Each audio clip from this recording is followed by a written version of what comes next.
नमस्कार मित्रों, बेहद महत्वपूर्ण जानकारी अपनी समझ से हम आपको देने जा रहे हैं। अब ये आप पर निर्भर है कि वो जानकारी को आप किस तरह से लेते हैं। आप चाहे इसको बकवास समझें कोरी और चाहें इसमें कुछ तथ्य निकाल लें, ये आपकी मर्जी है। बेहद एक अजीबोगरीब समय चल रहा है। हम लोग जो अपनी मांगे करते हैं वो फायदे के लिए करते हैं कि इससे हमें कुछ अतिरिक्त लाभ और मिलेगा, चाहे वो कर्मचारी हों अथवा पेंशनर्स। कुछ चीज़ें ऑटोमेटिकली जो फार्मूला के द्वारा सेट होती, फार्मूलेटेड होती, वो तय सीमा में मिलती चली जाती हैं, जैसे डीए डीआर या ये जो पे रिवाइज होता 10 साल के बाद, जिसे वेतन आयोग पे कमीशन, बाद में ये कहा गया था, यानी व्यवस्था की गई थी कि अब फिटमेंट फैक्टर के द्वारा सीधे पे रिवाइज की जाएगी, जैसे पीएसयू वगैरह में होती है। तो खैर वो एक अलग बात है। महत्वपूर्ण बात क्या है कि हम लोगों और सरकार के बीच में जो माध्यम होते हैं वो हमारे श्रमिक संगठन और उनके श्रमिक संगठनों के जो नेता होते हैं, वो जो टॉप लीडरशिप होती, वो सरकार तक उनकी पहुंच होती, सरकार से वो वार्ता करते हैं। जो सामान्य नेता जो श्रमिक होते हैं वो जहां आप काम करते हैं उस फील्ड के अधिकारियों के संपर्क में होते हैं, उनसे आपकी समस्याएं दूर कराने के लिए वो नेतागिरी जिसको कहते हैं, हालांकि वो प्रतिनिधि होते हैं लेकिन चलिए हम उनको नेता कह लेते हैं कि श्रमिक नेता वो स्थानीय प्रशासन से बात करते हैं। एक और कैटेगरी होती है जो नेताओं के सपोर्टर होते हैं और कई चमचे होते हैं। शुद्ध हिंदी में अगर बिल्कुल जो कहें बुरा लगे लगा करे तो नेताओं की वो पूंछ होती, जैसे अफसरों की भी पूंछ होती, अफसरों के भी चमचे होते हैं। हालांकि यहाँ पे अब कहा जाए कि अफसरों के चमचे ज़्यादा प्रभावी होते हैं, ज़्यादा फायदे में रहते हैं, क्योंकि उन्हें कुछ करना नहीं, वो तो अफसर ही मेहरबान हो गया, फिर बात ही अलग है। लेकिन नेताओं के चमचे बेचारे जो होते हैं उनको ठीक है काम कम करना पड़ता है, लेकिन कई बार बलि के बकरा बन जाते हैं वो। ये जो श्रमिक नेता होते हैं इनके पास एक धमकी होती है। ऐसा नहीं कि ये बहुत अक्लमंद हैं, बहुत काबिल हैं, न तो ये ढंग से काम करना जानते हैं, न ढंग से लिखा पढ़ी करना जानते हैं, ये हम बता रहे हैं। क्योंकि सुनाम धन्य कई बड़े ट्रेड यूनियन लीडरों का लिखा पढ़ी हमने की, उनको अब क्या बोले, यूनियन डी रजिस्ट्रेशन हो गई, फॉर्म भरना नहीं मालूम था लोगों को, बनते थे नेता। खैर वो हम बात छोड़ रहे हैं, हम सीधी मतलब की बात ये कर रहे हैं कि इनके पास एक धमकी का कि टूल डाउन स्ट्राइक करा देंगे जहाँ प्रोडक्शन यूनिट होती है, या पेन डाउन करवा देंगे। तो ये इनकी धमकी रहती। मैनेजमेंट भी सोचता है कि अकारण हम क्यों करें, क्योंकि उन्हें भी ऊपर जवाबदेही उनकी होती है कि क्यों आपने टैकल नहीं कर पाया। तो ठीक है, इस चक्कर में ये धमकी दे के अपना हित साधते रहते हैं। एक तो काम नहीं करते हैं, कहीं डेपुटेशन लेते हैं और बाहर अपना कोई साइड बिजनेस कर लेते हैं, क्योंकि ये बाहर घूमने का इनको छूट मिल जाती है नेतागिरी की आड़ में। लेकिन चलिए ये सब चलता है, कोई दिक्कत नहीं। हम ये बता रहे हैं कि ये जब आपने देखा होगा नेता लोग भाषण देते हैं मजदूरों के लिए, तो अमुक जगह के बहादुर साथियों, हमें भी मौका ऐसा आया कि हमें भी भाषण देने का मौका मिला, तो हमने अपने संस्थान का नाम लेके बोला कि अमुक जगह के मजबूर मजदूर साथियों, क्योंकि ये जो मजदूर वर्ग है, श्रमिक वर्ग है, ये मजबूर होता है, अफसरों के द्वारा दबाया जाता है और श्रमिक नेताओं के द्वारा भी इनका शोषण किया जाता है। इनको इनके ताकत का लाभ नेता लोग उठाते हैं। हालांकि हम ये कह रहे हैं कि 100% नेता ऐसे नहीं होते हैं। कुछ सनकी, जिनको पागल सनकी कहा जाता है, जो बिल्कुल जिनका जुनून होता है, लेकिन वो बहुत दिक्कत में रहते हैं। ये हम बता रहे हैं अपने अनुभव से। उन्हें दिक्कत ही दिक्कत रहती है, मैनेजमेंट से भी और इधर मैनेज करने से। क्यों कि वो चोरी चपारी, जुआ, शराब, इस टाइप की हरकतों या कोई दुराचार वाले मामले होते हैं उनको वो नहीं टेकल करते हैं। लेकिन जो श्रमिक नेता तथाकथित हैं वो सभी तरह के मामले करते हैं, ट्रांसफ़र, पोस्टिंग, नौकरी में सिफारिश, और नौकरी की सिफारिश तो बिना इसके नहीं होती है, तो ये सब काम रहता है।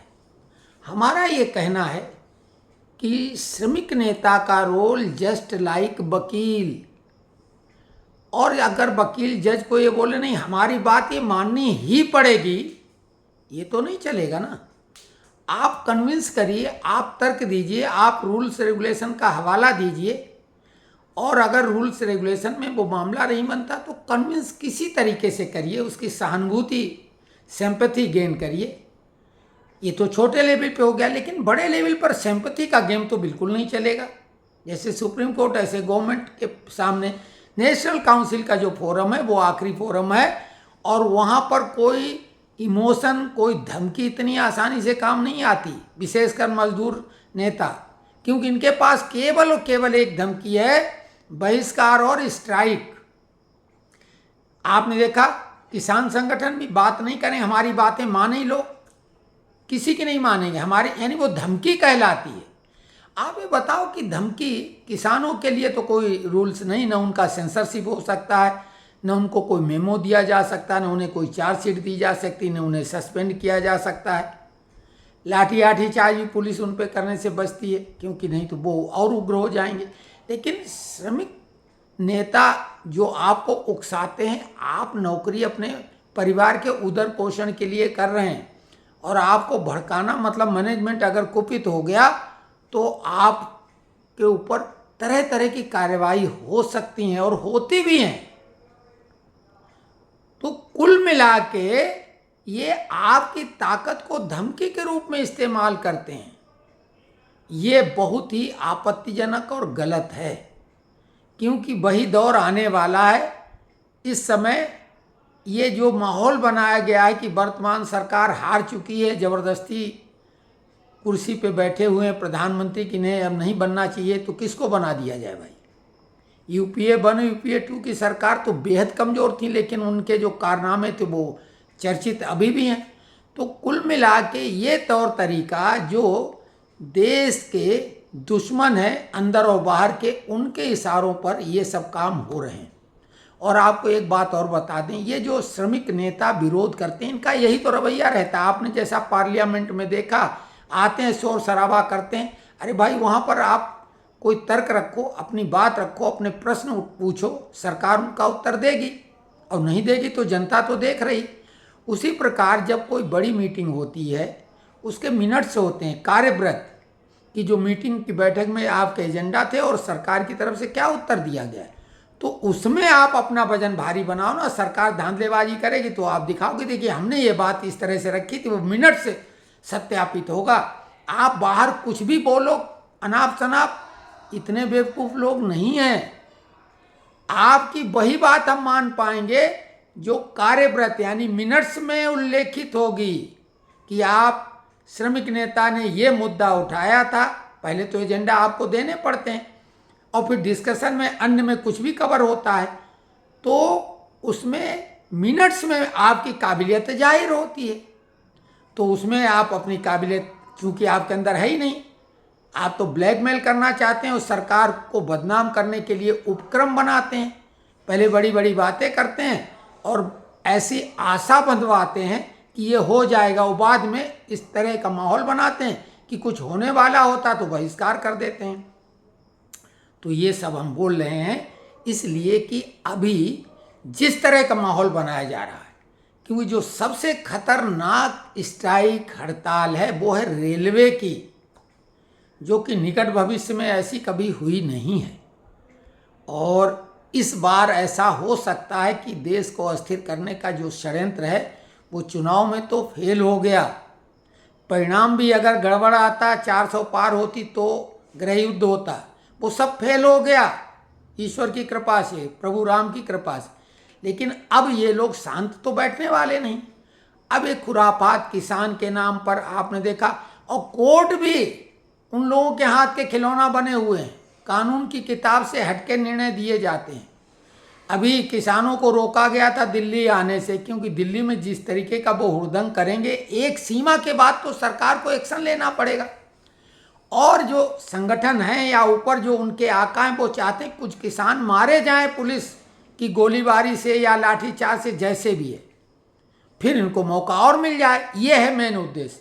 और हुड़दंग जिस तरह की वो करते हैं उसमें तो परिणाम, पिछली बार वो ट्रैक्टर से खुद मर गया था और पत्रकार राजदीप सरदेसाई ने बोला था कि गोली का वो शिकार हो गया, जबकि राजदीप सरदेसाई अभी भी पत्रकारिता कर रहे हैं। और भाजपा सरकार को हम क्या बोलें, वाकई में कमजोर हम कहेंगे। अरे भाई, अगर कोई अपराधी उसको तत्काल तगड़ी सजा मिलना चाहिए ताकि दूसरे के लिए नजीर बने। राजदीप सरदेसाई अभी भी अपना एजेंडा चलाते रहते हैं। उन्होंने जबकि दंगा भड़काने की कोशिश की थी, क्यों किसान की हत्या कोई गोली से नहीं हुई थी, वो ट्रैक्टर अनियंत्रित होकर गिरा था, उससे वो मरा था। खैर, तो कुल मिला के रेलवे की स्ट्राइक अगर ये करवाते हैं, स्वाभाविक है वो करवाएंगे। और यूनियन वाले गुंडागर्दी की दम पे कर्मचारियों को रोकते हैं। कर्मचारी कभी स्ट्राइक नहीं करना चाहता है, वो डरता है कि हमारी नौकरी में नुकसान हो सकता है, लेकिन ये लोग गुंडागर्दी करते हैं। पुलिस भी मूक दर्शक बनी रहती है। तो कुल मिला के अगर स्ट्राइक करी गई तो कईयों की नौकरी पे बन आएगी, ये तय है। ऑर्डिनेंस फैक्ट्री में बोले थे प्राइवेट में दे देंगे, निजीकरण उसका हो जाएगा। अरे भाई, निजीकरण, पीएसयू निजीकरण है क्या? तो उनको एक कारपोरेशन अलग से बना दिया गया, एक अलग सिस्टम बना दिया गया ताकि डिसीजन ऑन स्पॉट हो सकें। क्या फ़र्क पड़ गया? तनख्वाह कम हो गई, सुविधाएं कम हो गई, क्या फ़र्क पड़ गया? प्रोडक्टिविटी बढ़ाने का तौर तरीका वो ढूंढते हैं, मॉडर्नाइज करना चाहते हैं, टेक्नोलॉजी नई इंट्रोड्यूस करना चाहते हैं। इसके लिए ये सब करना ही चाहिए। बैलगाड़ी युग में आप लौटना चाहते हैं। और हम देख रहे थे कि अभी कुछ चैनलों को और जो डिजिटल फॉर्मेट में जो न्यूज़ लाते हैं कर्मचारियों की, खुद कुछ मालूम ही नहीं और बड़े खबर नवीस बने। हमने कल के वीडियो में बोला था एनपीएस, वो न्यू पेंशन स्कीम बोल रहे हैं अभी भी। हमने बोला है वो न्यू पेंशन स्कीम नहीं, वो है नेशनल पेंशन स्कीम। और ये ओपीएस जरूर ओल्ड पेंशन स्कीम है। तो जब तुम्हें कोई चीज़ के बारे में कोई सिरे का पता नहीं है और ठेका ले रखा है खबर देने का। एक चीज़ और, अभी एक बहुत बड़े यूट्यूबर या जो सबसे बड़े यूट्यूबर हैं, सैनिक समाचार नाम से चलाते, नाम लेना उचित नहीं, हम उनकी इज्जत कर रहे हैं क्योंकि सेना से जुड़े हुए हैं, इसलिए हम उनको वो नहीं करेंगे। लेकिन उनके सबसे ज़्यादा सब्सक्राइबर हैं और बात ऐसी एक कर रहे हैं कपोल कल्पित। अब हम उनको ये कुछ ऊटपटांग शब्द बोलने ठीक नहीं है, हालांकि बोलना चाहिए। वो 4 से 5% महंगाई की बात कल कर रहे थे। हमने 1 मार्च के वीडियो में दावा और चैलेंज ठोक के बात कही थी कि 3% डीए बढ़ेगा जुलाई से, 100% गारंटी के साथ बोला था। और बोला था अगर ऐसा नहीं होगा तो हम तो वीडियो बनाना छोड़ देंगे। 3% ही बढ़ेगा, पुनः दोहरा रहे हैं। और वो 1 मार्च वाले वीडियो का उल्लेख जो करते हैं वो हम डिस्क्रिप्शन में दे देंगे, छोटा सा है, 1.25 मिनट का। 1.25 मिनट टाइम दीजिए, वो वीडियो देखिए ताकि आपको हम पे भरोसा ये हो कि ये आदमी सही बोलता है। तो हमारा निवेदन यहाँ पे ये है कि आप लोग भड़काने में, स्ट्राइक में मत चले जाना, विशेषकर रेलवे वाले चक्का जाम में, नहीं तो कईयों की नौकरी चली जाएगी।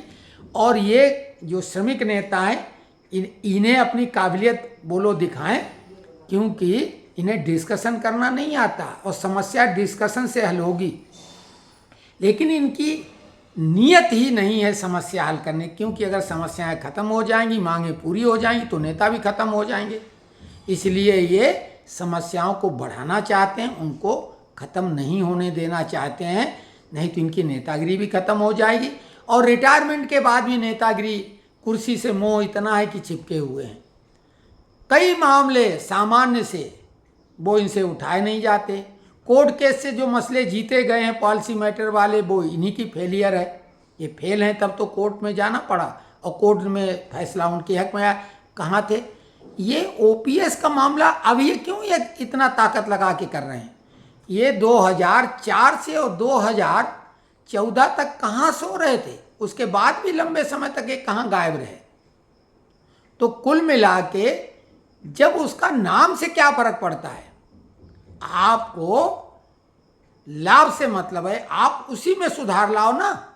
लेकिन नहीं, जिद है कि हम वही कर लेंगे, तो करवाने की औकात नहीं है। हमने बोला था ऑर्डिनेंस फैक्ट्री की जब अनिश्चितकालीन हड़ताल हुई थी, हमको कई लोगों ने फ़ोन किया, दीक्षित जी कुछ करो। हमने कहा करने की क्षमता उनमें जो निगोशिएशन टेबल पे बैठ सकते हैं, हमें तो नहीं इजाज़त है। हमें बिठा लें तो हम समस्या का हल कर देंगे, लेकिन ये हड़ताल से कुछ नहीं होने वाला है। सरकार डिसीजन ले चुकी है। अब ये ऑर्डिनेंस फैक्ट्री बोर्ड वाला मसला नहीं रहेगा, ये ख़त्म हो जाएगा। और स्ट्राइक कुछ नहीं, ये घुटने टेकेंगे और अंत में घुटने टेक दिए। लेकिन शर्म तो है नहीं नेताओं में। तो कुल मिला के सावधान हो जाओ, अपनी नौकरी से खिलवाड़ नहीं करना। नहीं तो रेलवे की अगर स्ट्राइक कराई इन लोगों ने, वही अंतिम अस्त्र इनके पास बड़ा है, क्योंकि ऑर्डिनेंस फैक्ट्री की स्ट्राइक तो इनकी फेल हो गई, इन्हें घुटने टेक दिए थे अनिश्चितकालीन। लेकिन रेलवे की स्ट्राइक बेहद खतरनाक हो सकती, सावधान रहें। और आप लोगों की मांगें, सरकार 23 जुलाई को जो पूर्ण बजट होगा उसमें उम्मीद कर सकते हैं 18 महीने डी एरियर और पे कमीशन का।